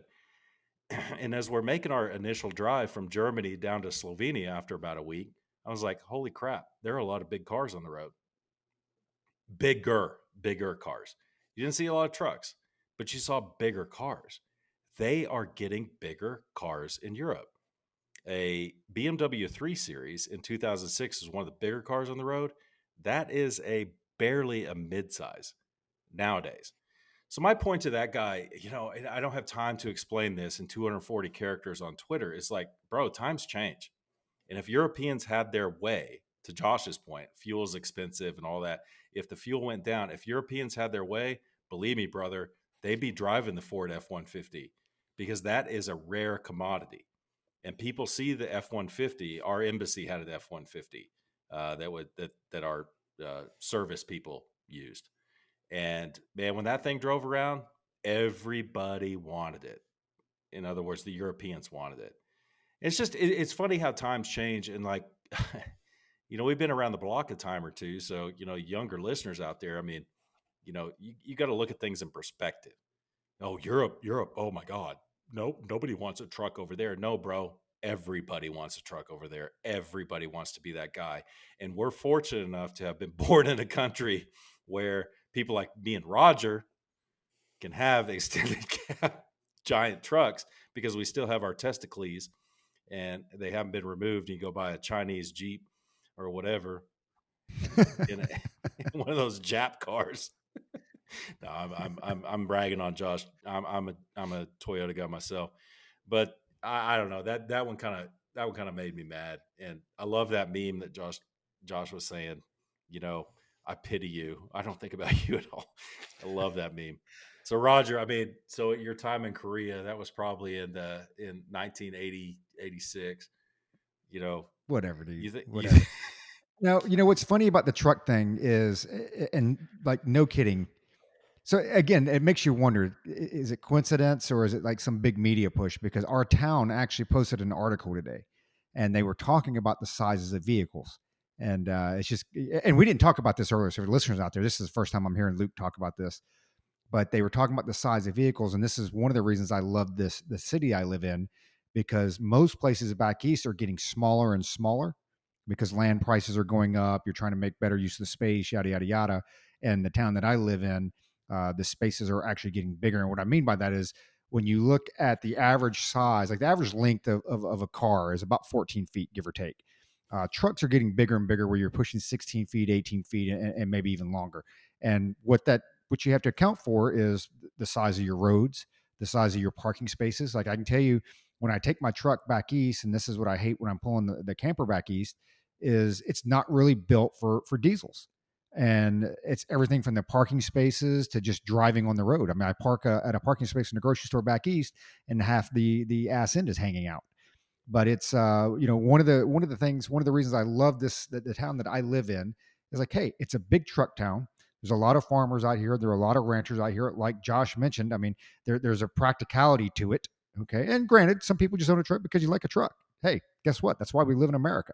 I want to buy a truck. I can afford a truck. As long as I can afford the gas, the insurance, then I buy a truck.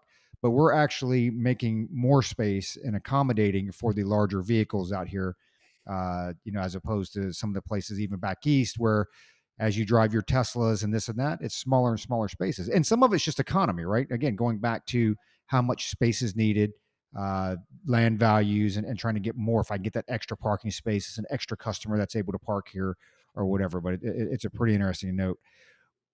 What I want to throw this to Josh, because he kind of got off the train early on, and I don't know you have a good answer for it yet. I haven't formulated one. Well, I have. I just want to see what you think. So when you look across the polls, and polls are like buttholes, right? Everybody's got one, especially now. When you look at 2024 polls, it's way too early because there is a lot of time between now and 2024. But why all of a sudden is Trump like smoking all the polls? Like, when you look at Emerson, when you look at any of the reputable polls, I mean, the dude is 15, 20% above DeSantis. He's 5, 6% above Biden. He's above everybody. Do you see, is that truly the case, do you think? Or do you think there's some ulterior motive to those polls there? I think it's a little bit of both. Yeah. I mean, Hillary was going to win in 2016, right? All the polls said that. Um, I think I agree with Luke typing in chat here. They want him to run. They want him. They are goading him into the race. Who is they? Um, Which they? and dude, the the DNC. yeah, dude, Yeah, that's my point. the Yeah. pollsters, but yeah, the DNC establishment. They want him in that race, because I'm telling you right now, the DNC and Trump and the Trump nation, they are terrified of Ron DeSantis. Um, you look at Laura Loomer, huge Trump supporter. She is, day in and day out, tweeting all day long, pro Trump stuff. She has been dragging Ron DeSantis over the coals probably for the last 2 weeks.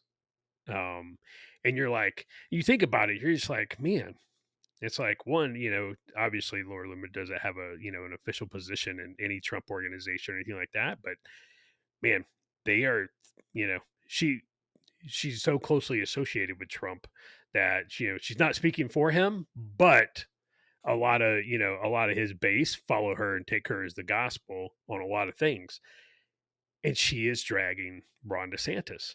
I'm telling you, man, they are terrified of Ron DeSantis, and they meaning Trump. Um, I don't. The other part of it is there are still a lot of Trump supporters out there. I mean, Roger being one of them. Um, I don't understand at this point why people think that Trump is a viable candidate. He will not win if he is the nominee.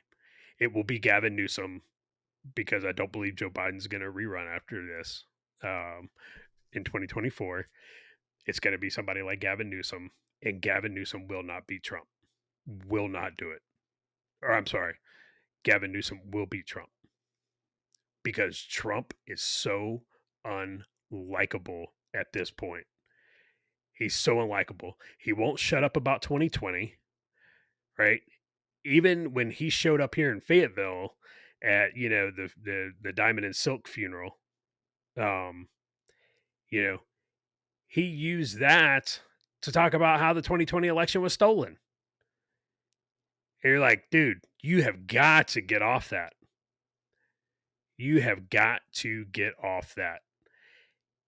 He is still supporting Ronna McDaniel for the RNC. Don't understand that one. Well, Maybe money. because it's Money. If you back her and she becomes the RNC, then she will take that RNC funding and kick it to his campaign, right? it's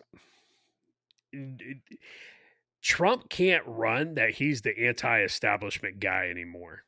He can't do it. Trump can say, I'm not a politician. Yeah, you are. You're a politician because you spent 4 years as president of the United States. So you're no longer a businessman. You're a politician and you are part of the machine. Because Trump is, people are like, oh, he's an anti-establishment candidate. No, he's not. Trump is an whoever is loyal to him, that's who Trump is going to go with. He's out there, palling around with Lindsey Graham. Meanwhile, Lindsey Graham was just in, Kyiv with Dick Blumenthal and what's White House, right? And by the way, that was the closest Dick Blumenthal has ever been to a combat zone. I was in the Nam, in his man. life, right? He's got the stare. He's got the 1,000-yard stare. Yeah, he lied about his Vietnam. So dude never went to Vietnam. Yeah, no. Richard Blumenthal being in Kyiv, that's the closest you've ever been to combat. But then you have Trump out palling around with Lindsey Graham, and you're like, what are you doing? Like, what are you doing? And then the whole bisexual thing. Are you talking about, Luke, when you put that in here, are you talking about Lindsey Graham? Because I think Lindsey Graham is bisexual. No, Newsom, man. Let's call it right now. Newsom. Yeah, I'll get to that in a minute. And then you have Trump is on this whole vaccine. He's out, he's supporting the COVID vaccine. When everything that's coming out now, the shit that we said 2 years ago is all coming out now. Trump's still like, no, man, save tens of millions of lives, 200 million people. I was responsible for that COVID vaccine. It's good. You're like, man, I would probably steer away from that. I don't get it. I don't think Trump is electable. I really, really don't. Because the people who didn't vote for Trump in 2020 because they just couldn't tolerate him, they're not going to automatically just show up in 2024 and be like, all right, well, I'll vote for him this time. They're just not going to do it. And he's losing some folks that voted for him in 2020. Me being one. That's no secret. Yeah, as far as the Gavin Newsom thing, if Joe Biden doesn't run in 2024, I think it's Gavin Newsom. And yeah, we had this conversation in our text chat. And we 100% Gavin Newsom is bisexual. 100%. Well, okay. Without question. Wait, no, I'm not saying he is. I'm saying he's going to say he is, because what's the deal? He is a white, heterosexual, cisgendered, whatever male. It's like, we got to overcome that, right? The way to overcome that is for it to be leaked or whatever. No, but it's going to be true. It may get leaked, but it's going to be true. Maybe. I don't know. The guy seems to be a hound to me, but whatever. I mean, it doesn't matter. We are calling it on C3 right now. Mark the date, episode 108. Gavin Newsom will come out and say he's either bisexual or some kind of whatever intersectional something to Yeah, he's make got to up for come the out. white male thing, because there is no more white male Or he'll than come out. Gavin Newsom. Come on. Yeah, there's some white males in Gavin Newsom, but it ain't Gavin Newsom. Oh God. The No. what here's kind of staying on that track. What in the world is going on with Mike Pence? Why did Mike Pence come out and voluntarily, right? He did this voluntarily. Come out and be like, "Oh, I had classified documents at my house too." Roger, why would Mike Pence do that? You know, and some I don't know. Maybe they're just in Washington too long, okay, and they're just in this echo chamber. And I know we brought it up last episode, but I was joking. You know, well, I wasn't joking. I was dead serious with my wife. I'm like, believe me, if I found anything, and obviously didn't take any of that stuff with me, and didn't have access to it, or whatever. But if I ever found anything of any significance that I'm not supposed to have here, I am burning that. Okay. Hey, babe, if you find something in the dresser, or you find something in the drawer, you don't even have to tell me about it. Just take it out back to the fire pit and torch it. And in some alternate universe that he lives in, he thinks, well, if I come out, take the proper measures, have my press release, I'll look like the good guy in this.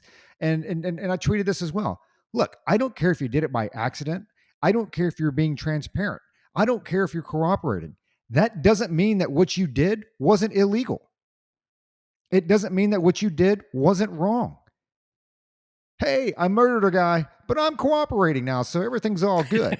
No, you still murdered a guy, right? Tucker, I don't know if you guys listen to Tucker. I listened to a little bit this morning when I took the dog for a walk first thing. Tucker opined that it was possibly to help Joe Biden take some of the heat off of Joe Biden, because it would be like, oh, look, well, I mean, just everybody has it. Like, it's not it's not that big of a deal. I don't know if that holds water or not, but it just seems to it doesn't it smells, right? Well, here's Something's what's rotten in dirty about the Denmark. whole thing. And I think she is the worst press secretary that I can remember in recent times. Karine Jean-Pierre, KJP. I'm not a big fan of her because I just don't think she's intelligent. I don't think she's intelligent on. I take it. Let me caveat this with dealings of like the White House and just overall what's going on in the world and government affairs. I just don't think she's that intelligent of a person. I don't think she's interested in it. And I just don't think she has a good grasp of what's happening out there, because half these answers that she throws out there, I'm like, dude, I don't even have the inside scoop. None of us three have the inside scoop except for one of the feds on the show. But we could come up with better answers than what she could come up with, right? What I do, I don't even feel bad. I don't even know the right term, so you guys can label whatever you want. They are clearly keeping her in the dark. I'm with Dana Perino on this thing, where they are keeping her in the dark. Ron Klain, and by the way, he's stepping down now, right? And the COVID czar or whatever is going to take his place, but they are clearly keeping her in the dark and not letting her know anything about the Biden classified documents and all that stuff. I agree. And to me, it's such an easy fix up front where, hey, if you truly wanted to be transparent, well, one, it's a Democrat setup. I'm telling you that right now. It's a Democrat setup, because if you've got handlers back there, if back to our cabinets where, and I forget what positions I had you guys in, but if Luke or Josh were my chief of staff or whatever, and you came to my Arizona home and you found something, I would expect that you would just take that out back to the fire pit and burn that, like I told my wife to do, and I would just never hear about it. That's it. That's it. The fact that these things are found and then made public. Okay, that's an what you think the GOP has access to his home? I mean, seriously? And then you go all the way back to the Senate. Now people are starting to dig. And that's not Republicans digging. Those are Democrats. Those are Democrats that are digging, because I think that, at first, and we've said it, I hold to this day, same thing Josh said, I don't think Biden makes it to 2024 as far as running. And I think a lot of Democrats felt that way too. They're like, there's no way that dude's going to run. But as we get closer and closer, people are like, wait a minute, he's actually serious about running for 2024. And the closer and closer it gets, is like, yeah, we got to eliminate this dude. Like, we've got to do something. We've got to make it so bad that he can't run because of whatever's in his past. And so it just makes me wonder, what else are they, what's the next step? What else are they going to find out there? The other thing with KJP, I just feel bad to an extent because they're clearly keeping her in the dark. I'm like, hey, if I am the mouthpiece for this organization, if I am the mouthpiece for this administration or whatever, like you, love you, whatever the case is, like, I need to know what's going on. It's like being the personal attorney, right? The personal lawyer. Or if you're sitting in, you're going through a vetting process. Like, I need to know the good, bad, and the ugly so I can address this. Let me know the worst that you have done. That way I can go ahead and formulate my little Rolodex, response to that. So if it ever comes up, I can respond to that. And they are clearly keeping her in the dark. And after the first one, okay, I got it. But essentially everything she comes to the podium and says, it's like this entire administration. Everything that she says is a lie. Whatever she says is going to be the exact opposite. And that's turned out with everything they've said. And that's why, I hold a firm belief in that when the press secretary is speaking from the podium like that, she should be subject to perjury. That's my opinion on it. So Luke, I don't know. Do you feel sorry for KJP? Is she bringing it on herself? Is she being kept in the dark? What do you think? These creatures are. I'm not going to say I feel sorry for her. It's hard to say. It's hard to get in somebody's mind. Deep down in my heart, I kind of do feel sorry for her because I know she's in a difficult position, but she is not handling this as well as Psaki did. Not at all. It's tough to say. I just the air of superiority that each and every one of these press secretaries come in with is it's off-putting. Even what was the girl with Trump? What was her name? She was Dana Perino and McEnany. McEnany. Kayleigh McEnany. No, yeah. I was thinking Huckabee. Sorry. Yeah. Even Sarah Huckabee Sanders, governor of Arkansas. Congratulations. Yeah. I can see how the air of superiority, even though Kayleigh McEnany came in completely prepared. She came in with a binder and she was ready. She had those tabs marked and she was ready to call people out. KJP tried that too. Didn't work out so well for her. So I understand how press secretaries can piss off the people who are against them. But with KJP, it's just like, good Lord. I mean, she is bad. She is not good at the job. Psaki, like Josh said, she could at least think on her feet. All KJP does is shut people down.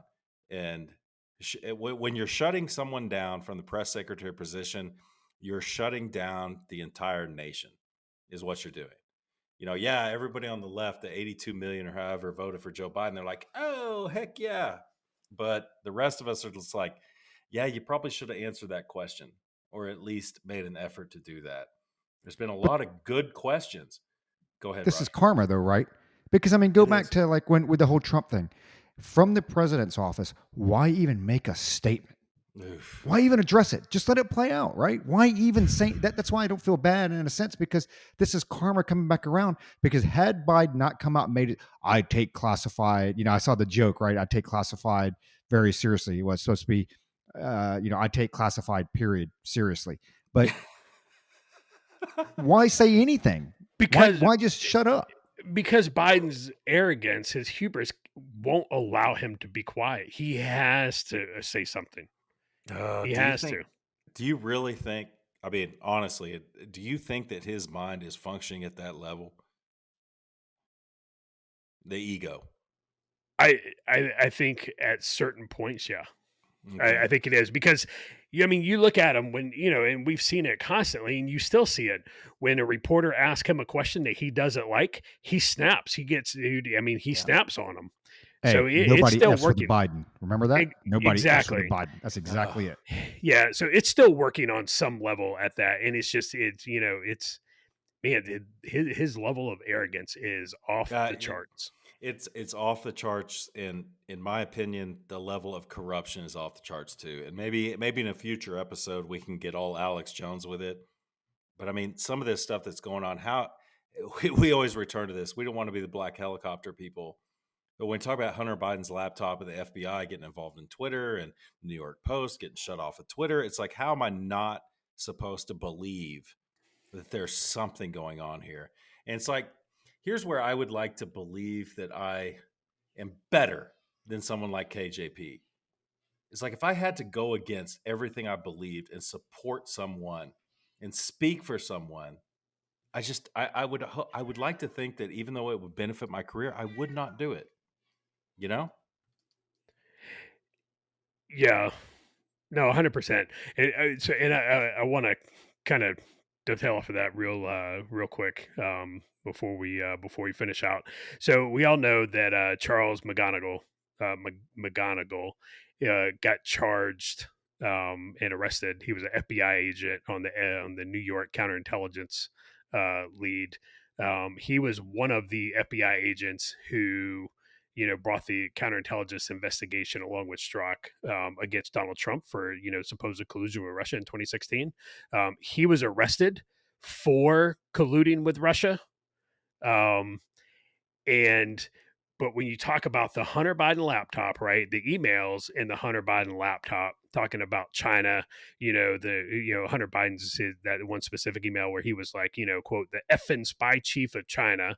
And then when you take a look at, Biden's ties, 10% for the big guy.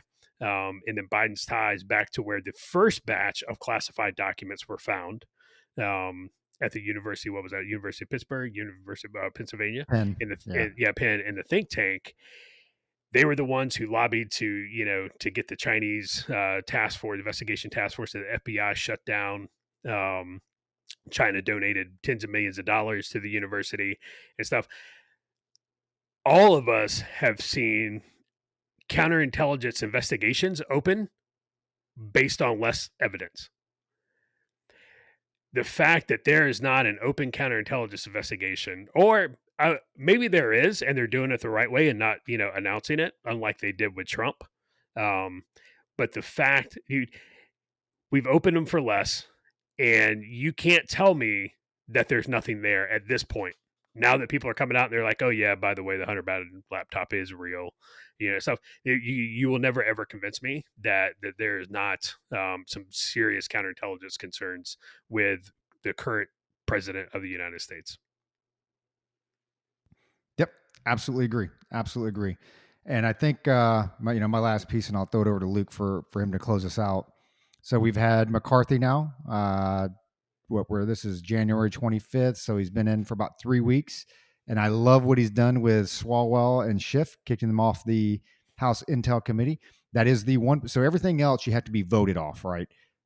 Like with Elin Omar, and I think she was like supposed to be on the Foreign Affairs Committee or whatever, and you essentially need a majority of the House vote to kick them off those type of committees. However, the House Intel Committee, the Speaker of the House, the responsibility solely lies within him or her to seat whomever. And so he has chosen to take Schiff and Swalwell and take their seats. And now both of them are angry. I think they both put out the same tweets. You're going to rue the day where you give me more time to do whatever both of them are going to do. But so far, he's living up to his promises. I'm not saying I'm a McCarthy fan, yet, or even close to it. But I think this first quarter, especially, you look at the first 3 months, that's going to be very telling to see how this next year goes. And if all goes as we think it's going to, or as what I opine it to be, is, lame duck president.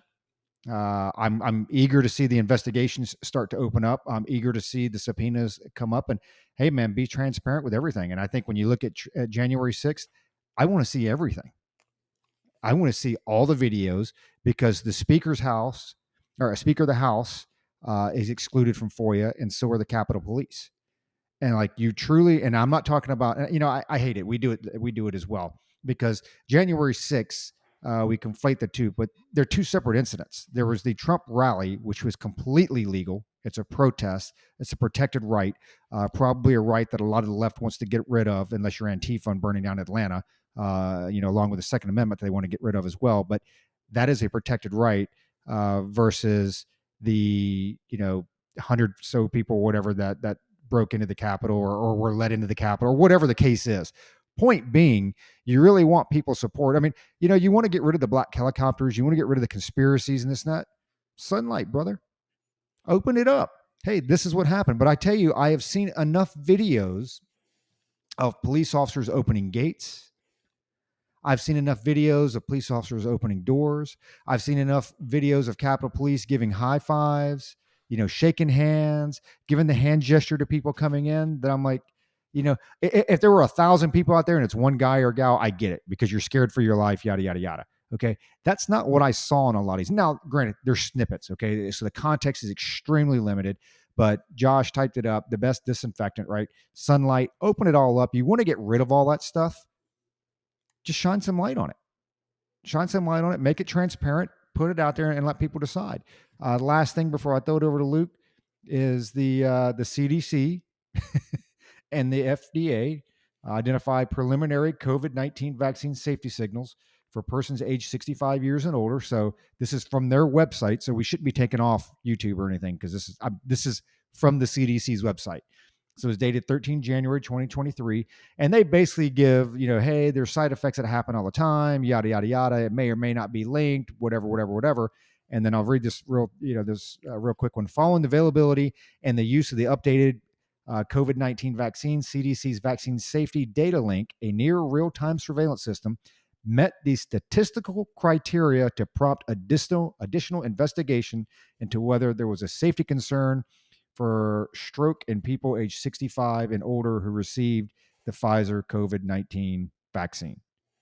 Okay, so what that means in layman terms out there is people report a lot of things through VAERS and yada, yada, yada, and some of it may be true, some of it may be not. And I would argue that there were probably a lot of fictitious or false side effects or exaggerated side effects that were reported through VAERS to make it seem like it was worse than what it was. So they rule all that out, and through their own surveillance measures, when it hits a certain threshold, they say, wow, there's something here, and we need to take a look at it. And that's where we're at now. So, for all the black helicopter, everything's perfectly safe, and all the people, Morning Joe, he's all pissy because he didn't get his 4th booster shot, and then he caught COVID the other day. I mean, dude, you can't make this stuff up. So again, going back to the black helicopter thing, and I'll steal one of Josh's things. I don't know if he created it or thought of it or whatever, but you got to remember, everything that was every food or drug or whatever it's ever been recalled was approved first by the FDA. So not saying that it's good, bad, or indifferent. Those are the facts. So they are finding some statistics out there and some reporting that is going above the threshold. And my prediction is it won't be just limited to strokes and the 65-year-old and older population. You'll soon start to see the myocarditis and some other issues associated with it. So with that, shout out to all the folks that continue to listen, the Jims and the Dannies. Danny's getting back on his feet, so hopefully starting putting some more flags out there sooner than later. The Teds that are out there, the Joes, usual suspects, that type of stuff. Definitely appreciate you listening. I'll kick it over to Luke. So it's funny. We know 2 of the 3 in C3 have gotten the vax, and 2 of the 3 of us might get myocarditis. And my philosophy is, tonight, like I told Josh and Roger, was, I load up on the Jack 3D, and Josh is like, bro, that's going to give you a heart attack. And I'm like, no. I got a bigger strategy than this. But it's like the new Jack 3D, right? Is it a new Jack 3D? No, it's the old school stuff that Did you get this stuff from like Slovenia? Did you bring this stuff from like Europe? No. I got my sources. And I'm like, no, man, I put that Jack 3D in my body to counteract the vax. I got them fighting against each other to try to kill me, and they forget about me. The only thing to kill Luke is Luke, right? So, see, but Josh doesn't have an excuse. When he dies of a heart attack, it's because he doesn't eat right and he's fat. At least the 2 of us have an excuse. Bro, it was the vax. That's what killed us. It wasn't our diet. So, yeah, Josh, we're thinking on the same wavelength here. Sunlight is the best disinfectant, period. We just wish people would tell us the truth. The government, that is. Tell us the truth. Let us suss it out about everything. JFK, UFO, everything. Man, if there's nothing there, just let us decide. So I'm really, really glad we're on the same wavelength there. I was thinking tonight on my drive back from the gym back home, rushing so we could record. It's like, we don't have any advertisements. We make no money off this. That's how we're trying to communicate with y'all, and we're trying to work out our own stuff. we get no money out of this. So we really enjoy doing it, and we really enjoy all the feedback that y'all give us. And that leads me to the shout outs. There is one person on Facebook, and I really hope she listens. She is what we call the good Bonnie. There is a bad Bonnie and a good Bonnie. And the bad Bonnie is our arch nemesis. And I think that she is the one that got Josh canceled. But there is a good Bonnie, and she likes our stuff on Facebook. She shares it, and we really appreciate it. I won't say her last name. I won't say her last name. There's a hyphen there, so I'm a little bit suspicious. But thank you for listening. Thank you for liking our Facebook stuff. I appreciate Grant. I don't shout him out enough. I just appreciate all y'all listening. I could go through the list. Ryan is always good for a comment. Gary, always good for a comment. I miss you, brother. I miss you beating the shit out of Wants with a pillow back in basic training. So I know we don't get to everybody. It's not because we don't appreciate y'all listening. Give a shout out to my mom. She listens to every episode from beginning to end, despite the cussing. So again, time is the most valuable commodity, like we all say. We really appreciate it. And with that, I'll take it to Josh.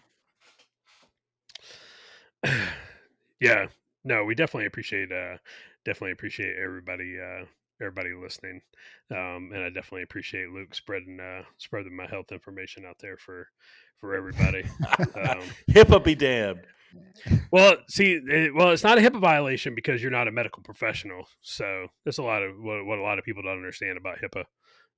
Like they don't understand, classification and declassification. So, but yeah, with as divisive as January 6th has become, in the public sphere, the best thing they could do is just release everything.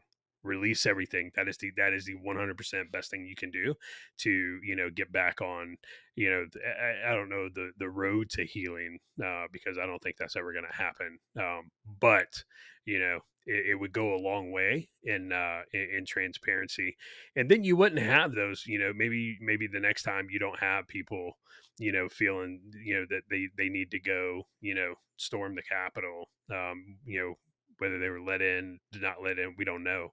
Maybe they wouldn't be feeling like they needed to be there in the first place if you were transparent with them. And so that can definitely go a long way. For shout outs, yeah, man, we miss a lot. I'm like Luke, man, I miss a lot of folks. It's not that I don't appreciate you. It's just I'm old, I'm forgetful, and I always say I'm gonna sit down and write everybody's name out. That hits us up and hits me up. One on one. And stuff, and then I forget to do that too because I get busy. But the names Luke already mentioned, and I really appreciate Smitty in Tampa. He's always listening. He's sending me texts every now and then. He's like, "Hey, you need to talk about this on the next episode." And Smitty, I just saying that I just remembered that you had texted me something last week to talk about on the next episode, and I completely forgot about talking about it tonight. So I'm gonna make a note of it. Worst We're gonna host get ever. it on the next one. Yeah, exactly. So no, throw them out. There's got some folks out in Texas, that listen. Admiral Dave, obviously, a couple more folks out there, and then Tyler up in Northern Virginia. We really appreciate you and Mimi listen. I know you got some family members up there that you're bringing on board, listening to us and checking us out, and we definitely appreciate it. And Luke and I definitely appreciate you supporting us with the book, and hopefully, if we stay on track on our timeline, we'll have another one. The three of us will have another one out. Hopefully, end of this year, that you can support us on. So that's going to do us for this episode here at the Cup. Until next time, keep those Canteen cups tightly secured and full of some Elijah Craig barrel proof A123s hitting the shelves. Go get you some.